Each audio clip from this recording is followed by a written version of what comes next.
Hello all, welcome back to my channel. I'm Raju Pujala. In this video, let's run multiple models on a specific data set and see which one scores better accuracy and which is the preferred model to go ahead.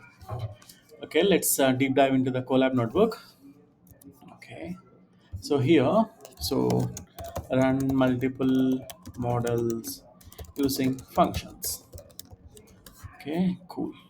So let's import the data. Let's do everything again from beginning.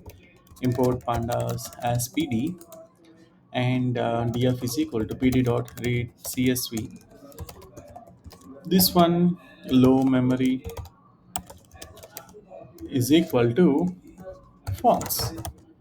So basically, do we want a lower memory? No, I don't want a low memory. I want all the memory to be to perform. I want all the memory to be utilized for this operation. So that's the reason I'm doing this one. Low memory is equal to false. Okay, this is fine.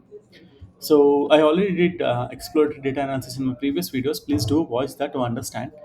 So why I'm doing the classification models over here? If you look at this last column, which is the target dot value counts.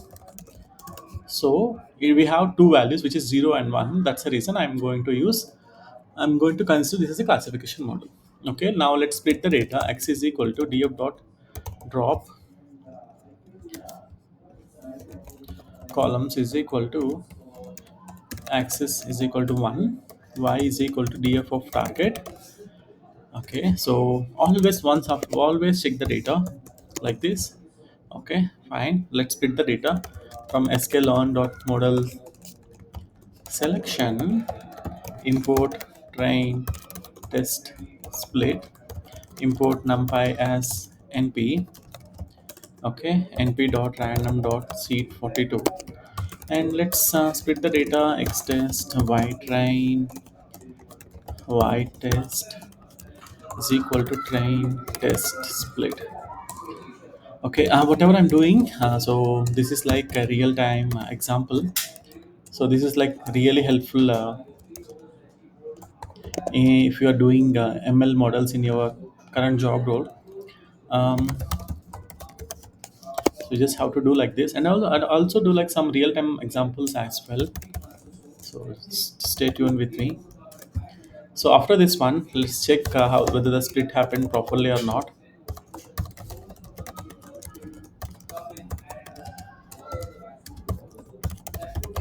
Believe me, guys, I have been trying. I have been learning the machine learning model since the time I have joined here at Google, and it really took me some time to understand all these concepts. And then it took. I mean, I did lots of research on using Gemini, ChatGPT. I understand a lot, and whatever I understand, I'm like doing this one. I'm planning to do at least like some 150 to 200 videos on this one, which covers everything and about the machine learning. Okay, now let's write a function to run multiple models. Okay, so this one, what I'm going to do here, so this one, let's import the libraries from sklearn dot neighbors. Import k neighbors classifier from sklearn dot svm. Import linear svc from multiple models ensemble. Import random forest classifier, and also from sklearn dot linear model. Import logistic regression, right? So we have imported multiple models, and now, so let's have a dictionary for all of these. So I'm gonna call knn for k neighbors classifier. Okay, and then linear svc I will call as svc, and random forest classifier I'm gonna call rf. And the logistic regression, let's call lr. Why not? So lr. Okay, if you print these models, you can see the model name and the model, right? Let's design a function, define, fit, and evaluate. Guys, do remember that a professional always uses the functions and the classes. So let's use a function here. If you want to write anything, you can write in between this one, like This helps. This function helps multiple helps to run multiple models at a time. Okay, so okay, this is fine. Now what I'm going to do, so this is called um, for name comma model in models dot items. Okay, let me show you something. Okay, for x comma y in models, this one dot items, if I print x, it will print all these names. Okay, so basically this is the x and this is the y, something like that. If you print y, this will print all of this over here. Understand? So no, the same I'm going to write over here for name comma models in model dot items. So the name is the name of this one. So if you call the model, this will come. So let's model dot fit x train comma y train. Now model dot score x test y test. And now I wanted to assign this number, this score, to a specific one. So what I wanted to do, I want to take one more variable, model scores, something like this. Okay, dictionary. So here model scores of name. Okay, so what this will does, I have created a dummy variable here, and the name.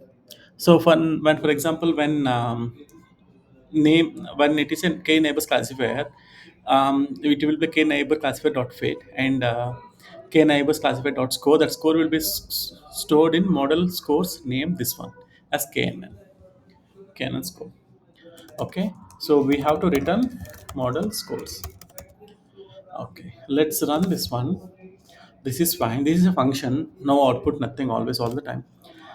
Sometimes we do come across unexpected content and all which don't want, so I'm importing this warnings dot filter warnings ignore. So basically it prevents all the unwanted display message and all. If in case if you want to default that one, warnings for filter warnings default. So this is a default action, but I wanted to ignore all of them. But again, it's up to you whether you wanted to write this or not. And now, so let's but here we did a mistake. So let's pass the model and everything here. So what is the models here? This function will not understand, right? So here models extrain extrain y train x test y test. Okay, now this understand. So whatever we're passing here, this understand, this will, it has to come here, right? Now fit and evaluate. So I have all of our models in models here.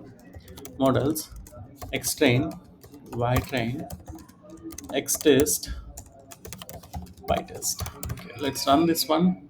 It will take some time. Okay, it ran quickly because our data set is like very small, and it has given the list of accuracies. This is really good. So let's do multiply into 100. Okay, this will not work here like this. So what I can do here, I can multiply here into 100. Let's run the same function again. Okay, so let's run here. Okay, okay, this is fine. And let's say this is like model scores only. And if I run this one, okay, so let's um, plot a graph here. Data is equal to model scores. Okay, we'll pass the index as well. Okay, so these are the list of accuracies, and if in case if you wanna plot dot t dot plot kind is equal to bar, and I don't want this to be here, so let's like legend is equal to false.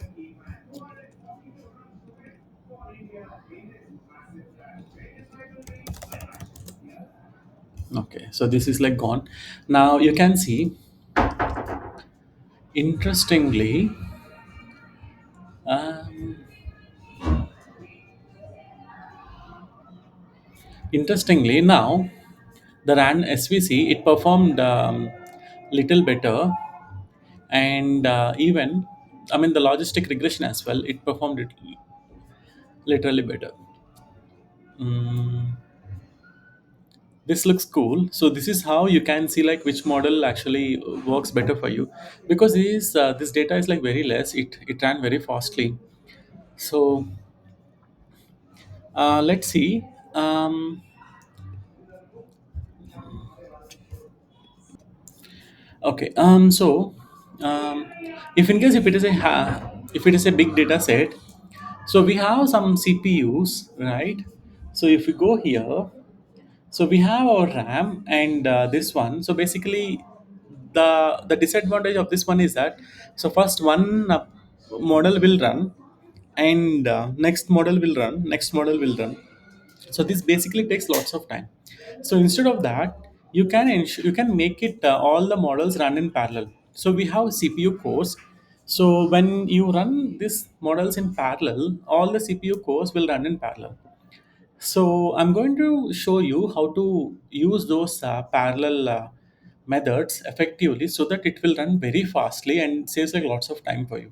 And also this is how you can use the memory very effectively. So do watch the next video as well. Thank you for watching this video.